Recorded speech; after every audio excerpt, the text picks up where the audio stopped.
Hello and welcome to another edition of Mr. and MS. My name's Terry.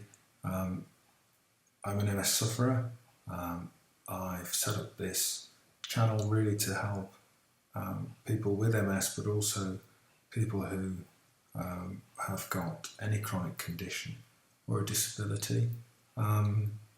Today we're going to talk about a subject that I find a little uncomfortable sometimes to get deep into because it's something that's affected me in a massive way over the most recent years.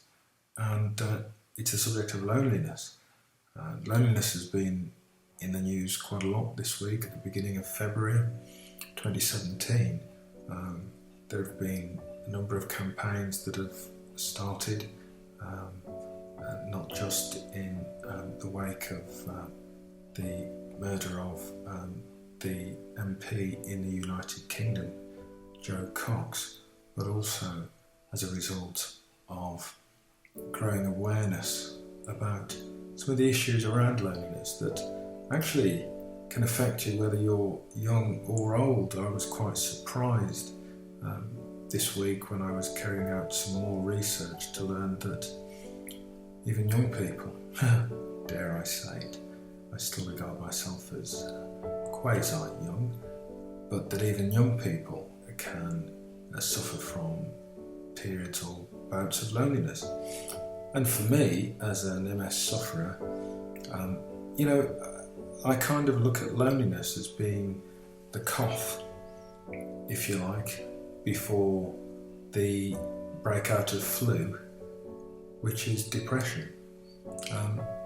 But that might be minimising the seriousness of loneliness, because sometimes when I think about how it's affected me in the past, and it feels slightly uncomfortable now as I feel myself having to just hold back a few tears. One of the real things about loneliness that people who aren't lonely don't perhaps fully understand is that it is very, very isolating by the nature of what it is. And yet you can be in a group, you can be surrounded by all of your family and friends and still feel incredibly lonely because there is something that's preying or playing on your mind that's keeping you awake at night, or that might be something that is causing you great concern. Certainly for me, when loneliness started, it came after a bout of optic neuritis, which is a very painful condition that affects the eyes, actually affects the optic nerve at the back of the eye.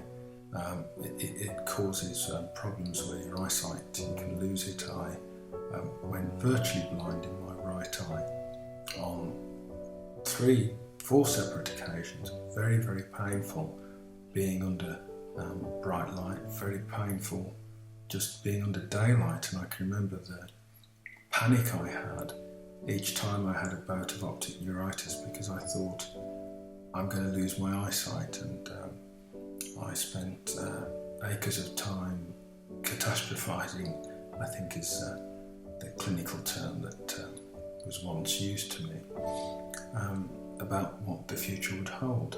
And that is exactly what I did do. I started worrying and getting very fearful.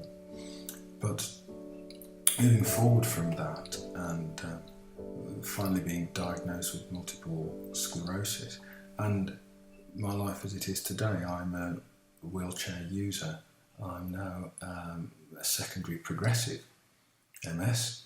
So hooray, I stop having relapses, but boo hiss. My condition has gradually deteriorated, probably over the past 3 years. If we're in 2017, I would say from about 2014, things started to unravel. Although earlier on than that, going back to as early as 2012, I faced some fairly upsetting and distressing episodes in my life. My mother and father died in the same year, which was hugely distressing. And then I had some other personal problems in relationships which just added to the issues. But anyway, let's talk about loneliness. I think the first part about loneliness is that sense of isolation and the sense of feeling as though you're the only person who is experiencing that feeling. I'm great at putting on a front, if you like, very good at having this glaze on me, which makes people think, gosh, you're very brave and you're very, you're putting up with things, you're dealing with your condition very, very well. But I can remember, I used to go to bed at night and I literally used to cry myself to sleep, which sounds incredibly distressing as I think about it now. And it was very distressing at the time. And I think the loneliness was really because I isolated myself. I worked from home. I cut off from friends. Although at the time I had still contact with friends, I kind of went through the motions of being in contact with them because I kind of felt that nobody truly understood me, and therefore because they didn't understand me, why should I share my inner feelings with them? And that's really hard. And when I think about it now and some of the things that are available now to help you, it took me an incredible length of time, years in fairness, before I actually did something about it. And I think about it now and I actually think, goodness, did I have to go through all of the things that I had to go through? Did I have to take so long before finally realising that I needed to do something about it? And the answer is probably yes, I did, because if I didn't, I wouldn't perhaps end up where I am today and doing the things that I'm doing now. But the first thing that I had to do was to get some help. And I would say, if I were to give anybody some advice who was feeling lonely, the first thing is that unless you're surrounded by or with somebody who truly cares for you and has your best of feelings at the heart of all of the things that they do, and perhaps that's not strictly true, because I know many people who are in deeply loving relationships but have not been able to break through and break into someone's mind to try and get them to the point. But the reality of it is you have to do a lot of this yourself. Nobody is going to do it for you. And as hard as it is to say that, if you're never going to do something about it yourself, then you're never going to deal with the issue of loneliness, and you're never going to break that cycle. You might have bouts of loneliness, and it's a little bit, as I say, getting back to the analogy of having a cold or a flu. That's life. You get those, but you also recover from them. But could you imagine being trapped in a situation where you had flu and it never went away for years and years and years? That's why you've got to do stuff about it. You've got to do something about it.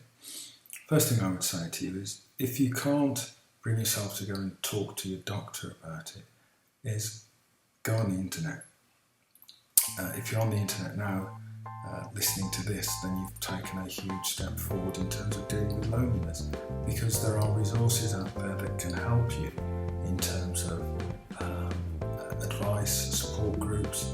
You can contact various different organisations.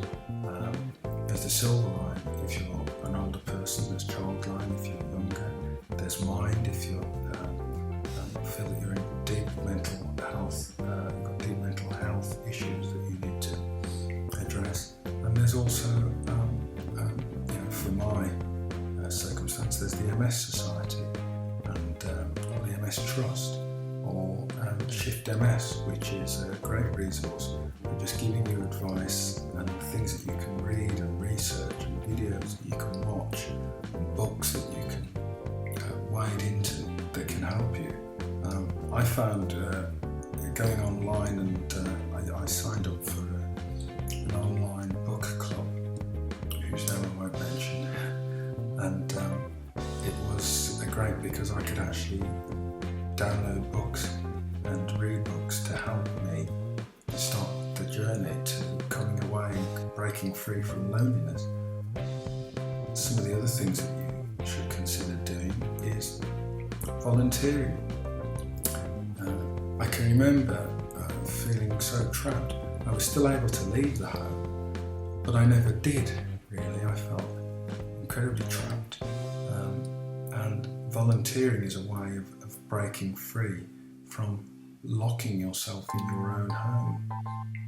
It gives you a chance to meet and socialise with people, and it gives you a chance to do something with your mind that isn't destructive. I'm trying to think, I can't think of who once said it. If you can do something for somebody who can do absolutely nothing for yourself or for you, then that's a great feeling, and that truly is. Volunteer, go online, do some research, try and think about joining groups that you can go out and talk to people. There could be any sort of group. It could be a cookery group, it could be a knitting group, it could be a book reading club, any sort of group looking at some of the things that interest you or that were once of interest to you but that you stopped doing. So those are some things to think about. Of course, you can talk to your doctor, and I think that's a great place for you to start if you can. And of course, there are your friends and family. But I say this really and sincerely. It's all about the mind. It's all about what's in your head. It's all about putting a different record on, getting out, doing different things, whether you're volunteering, joining a group, going online and talking to different support groups, building new relationships. If you're alone, you're not in a relationship, one of the hardest things to do is to try and meet new people. But now with the power of the internet, you can go online and look at people's profiles, read about them, reach out to them if you're of interest. It's giving you a big tip there. Wouldn't go out and try and engage with somebody and say, hey, by the way, I'm really lonely and I'd like to start a relationship with you. I don't think you'll get loads of people ticking the yes box, but certainly it's a good place to start to go out and to try and engage with people online as a means of breaking that cycle. Okay, so to recap, what are the 5 or 6 things that I think that you could do? Well, 1, look at joining a group. 2, think about volunteering. 3, go online and search for groups or organisations that can help you, particularly if you're disabled. There are a huge amount of support groups that you can reach out to. 4, talk to your GP. 5, talk to your partner, to your friends, to your family, if you're able to. And I know that might be a difficult one for you to deal with. And of course, when you go online, there are so many different groups that can help you, charities and organisations that are out there. Go and reach out to them, talk to them. You can talk confidentially, they can give you advice and help and support, and you can start that journey to bringing yourself back from being lonely. Because, I think about where I am now, again telling you a bit about my story and about where I have been, and this is broadly the same world that I disengaged with all that time ago.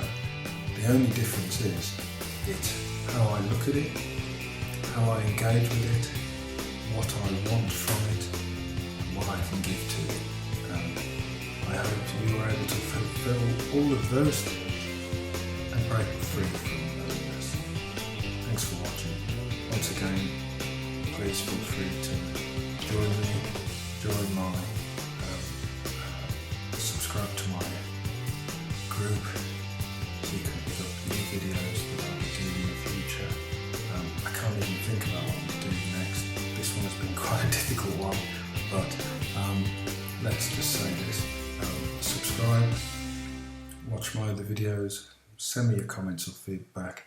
I would love to hear from you. Whatever you do, take care, love yourself. See you soon. Bye bye.